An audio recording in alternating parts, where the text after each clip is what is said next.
Francesa se iba a imponer la libertad, la justicia, la democracia, pero vemos el problema que radica en la elección. El pueblo es llamado y muchas veces no hay la correspondencia, no hay la compenetración que lo que pasó en el Partido Comunista. Rusia hizo una gran revolución al comienzo, entusiasmó al mundo, pero el poder se concentró en unos líderes y en un partido y ya no había democracia, pluralismo ni participación popular.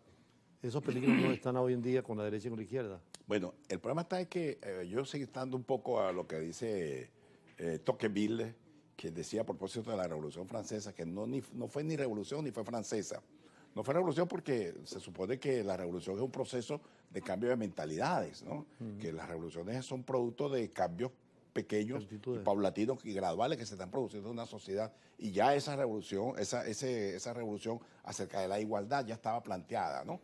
Y ya se habían generado algunos elementos que buscaban en efecto una igualdad, la creación de la aparición del tercer estado, una demostración de que había una necesidad de igualar un conjunto de cosas. Y no fue francesa porque todas las ideas en las que se basa, según Tocqueville, en las que se basa la revolución fueron ideas tomadas de los ingleses. Bueno, tenían a su Rousseau también. Sí, y bueno, Rousseau un poquito tardío, pero bueno. También. Claro está, ellos impactaron al mundo, crearon y modelaron toda una narrativa. Y claro, vino entonces lo que se llama la Revolución Rusa, que tampoco fue ni revolución ni tampoco fue rusa, aplicando el mismo esquema de Tocqueville. No fue revolución porque lo que hicieron fue cambiar una modalidad totalitaria del zarismo por una totalidad totalitaria del comunismo. Y no fue rusa porque los grandes líderes de esa famosa revolución rusa, ninguno era ruso en profundidad. Comenzando por Lenin, pasando por Trotsky, Stalin, la Kalantay, todos ellos pertenecían a las grandes minorías que estaban subyugadas por el zarismo. De tal manera que, en esto citando un poco lo que señala siempre Putin, dice que la revolución rusa no fue una revolución rusa, fue una revolución internacional de factores extraños que no tenían nada que ver con la gran Rusia. Y eso es lo que está planteado en estos momentos. Pero es complicado como el poder, cuando llega de izquierda a derecha, se mantiene y quiere mantenerse y quiere tenerlo totalmente. Lo que pasó ahora en El Salvador, reforma constitucional para seguir eligiendo al presidente, como en muchos países de América Latina, continuamente. El mundo está viviendo lamentablemente un proceso de decadencia, tal como nos señalo yo en el libro que te obsequié acerca de correspondencia para un menor. ¿Dónde se consigue, por cierto, que me han preguntado alguna gente? En la Universidad Central, en los pasillos de la escuela, de la Facultad de Ingeniería, allí al lado de la Facultad de Humanidades. Correspondencia para un venezolano de la decadencia.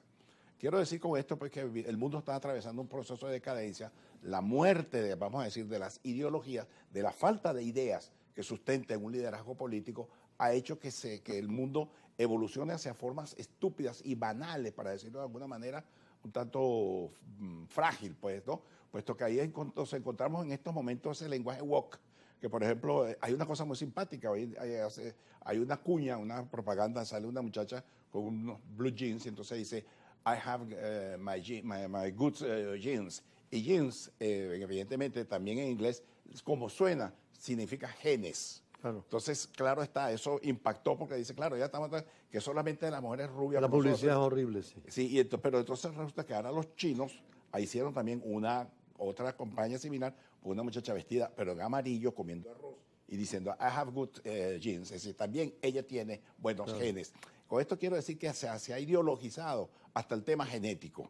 Y eso es el mundo, eso demuestra pues, que el mundo está atravesando un proceso en el que no hay ideas, lo que hay son banalidades, lo que hay son superficialidades, y eso hace pues, que surjan liderazgos tan como el de Bukele, como el de Trump, como el de tantos personajes, digamos, que no traducen absolutamente nada y que lo que hacen es decir tonterías, pero eso es lo que se está imponiendo en el mundo. El caso del libro La Sociedad Líquida, ¿no? Sí, que lo que dice Bauman acerca de la sociedad líquida, porque las ciencias sociales se fundamentan en una cosa que son líquidas, porque son maleables, se mueven con gran facilidad. Para nosotros, en este caso, los que somos, de alguna manera somos o pretendemos ser analistas del tema internacional, el tema internacional mismo es un tema líquido, porque todo el mundo tiene una visión particular, no es como las matemáticas, no es como la física, no es como la química, en la que tienen un elemento centrado en fórmula. Esto no, esto es una cuestión dispareja y que no traduce. O lo que dice también Byung-Chul Han, que tú has leído, ¿sí? La sociedad del cansancio. Así es que la sociedad está atravesando un proceso de cansancio, justamente porque está cansada de utilizar los mismos paradigmas para unas realidades que han cambiado totalmente y paradigmas que no sirven para interpretar lo que está pasando.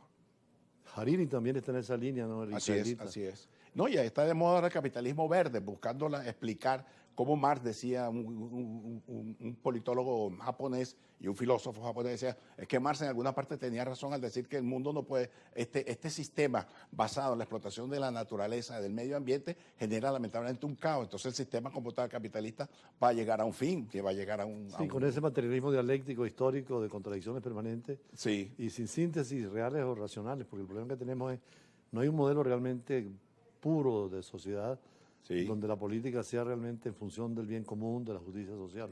Pero claro, hay que aclarar que Marx nunca habló de materialismo dialéctico y materialismo histórico. Eso fue un invento que hicieron los marxistas. Una cosa son los marxistas y otra cosa es Marx, No, incluyendo a Engels mismo. Viniendo inclusive del idealismo, que no era marxismo ni Exactamente, materialismo, porque como Engels Hegel, ¿no? eso fue Toda la dialéctica. un mecanismo absurdo con el cual pretendió de alguna manera equipararse con Marx. Marx era un hombre en ese sentido muy extenso en cuanto a sus ideas y en cuanto a De su origen judío, por conocimiento. cierto, Marx, ¿no? Sí, claro, sí, claro. Nunca renegó de su religión. Y un hombre que sean los honorarios que él recibió por haber escrito El Capital, que se vendió, no alcanzaron para pagar los tabacos que se había fumado a lo largo del tiempo cuando estaba escribiendo El Capital. Ahora, son pensadores que marcan, ¿no? Pareciera que en la historia Claro. de repente hay grandes hombres que encarnan un mensaje bueno o malo, pero son como portavoces, faros de una época, una Sí, historia. han trascendido y con su impronta han marcado época.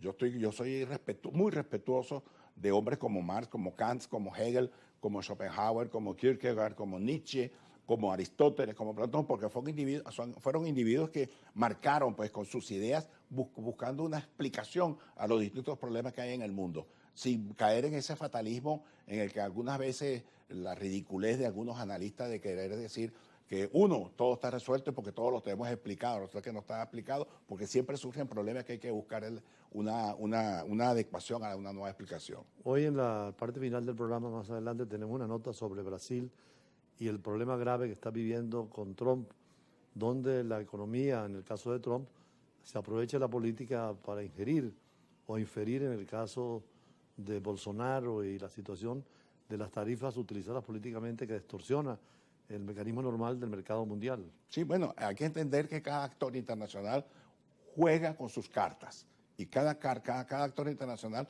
siempre va a responder a sus intereses. Y los Estados Unidos están actuando en este momento a nivel internacional de conformidad con la promoción y la defensa de sus intereses. Un problema del Brasil que tenga la capacidad suficiente como para enfrentar y hacer valer su empoderamiento.